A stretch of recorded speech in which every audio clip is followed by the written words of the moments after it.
আমাদের প্রদেশ দিব্যাঙ্গ সংঘের প্রদেশ কমিটির পক্ষ থেকে আমাদের প্রতিটি নাগরিকদের এবং বাচ্চাদের আমাদের জাতীয় পতাকা হাতে তুলে দিচ্ছেন।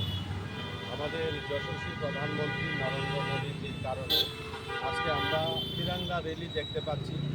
ভারতবর্ষের 140 কোটি মানুষের বাড়িতে আজকে ফ্ল্যাগ উঠানো আমরা দেখতে পাচ্ছি। প্রত্যেকটা তার প্রাইভেট কার বা বিভিন্ন সংস্থাতে আমরা ফ্ল্যাগ উঠানো দেখতে পাচ্ছি। কিন্তু একটা সময় আমরা দেখেছি যে ভারতবর্ষের জাতীয় পতাকা শুধু অফিসে, স্কুল, কলেজে, বিভিন্ন প্রতিষ্ঠানেই স্বাধীনতা দিবসে পতাকা উত্তোলন হতো। কিন্তু আজকের দিনে আমরা কিন্তু যশস্বী প্রধানমন্ত্রীর কারণে আমাদের জাতীয় পতাকাটা প্রত্যেকে আমরা বাড়িতে 13 তারিখ থেকে 15 তারিখ লাগাতে পারছি। এটা আমাদের জন্য পরম সৌভাগ্যের বিষয়। আমি প্রধানমন্ত্রীকে ধন্যবাদ দেব। আমাদের দেশের যারা ভারত মায়ের সুসন্তানরা দেশের জন্য প্রাণ দিয়েছেন, এই দেশকে স্বাধীনতা করার জন্য, তাদের স্মরণ করানোর জন্যই এই স্বাধীনতা দিবস আমরা পালন করে থাকি। আমাদের প্রত্যেকটা যুবা যাতে এগিয়ে আসে।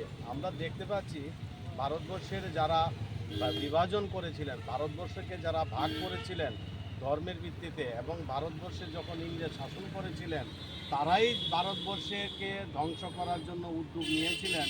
আজকে তারাই আবার দেশকে টুকরো করার জন্য, দেশের সমাজকে নষ্ট করার জন্য তারাই আবার উদ্যোগ নিচ্ছে। বিভিন্নভাবে প্রয়াস চলছে। আমরা দেখেছি যেখানে শ্রীলঙ্কায় কি হয়েছে, বাংলাদেশে কি হয়েছে, আমাদের নেপালে কি হয়েছে, সেটা আমরা ভারতবর্ষে হতে দেব না। মোদিজির নেতৃত্বে যে সরকার চলছে সেটা ভারতবর্ষে প্রত্যেকটা মানুষের জন্য উনি কাজ করছেন। 140 কোটি মানুষের জন্য কাজ করছেন, দেশাত্মবোধ তৈরি করছেন, এবং ভারতের যে আমাদের যত জনগণ আছেন তার জন্য যেন সেবা করছেন। তার জন্যই কিন্তু আজকে ওই নেপালের মতো ভারত হবে না, আজকে শ্রীলঙ্কার মতো ভারত হবে না, আমাদের বাংলাদেশের মতো ভারত হবে না। কারণ এখন শক্তিশালী ভারত, আমাদের মোদিজির নারা বিকশিত ভারত, বিকশিত ভারত যে স্বপ্ন সেটা সফল হতে যাচ্ছে। আগামী দিনে আমাদের এই দিব্যাঙ্গ ছেলের সঙ্গে রাজ্যের যিনি কনভেনার আছেন আমাদের সমীর ঘোষ, তাকে আমি ধন্যবাদ জানাই এমন একটা উদ্যোগ নেওয়ার জন্য।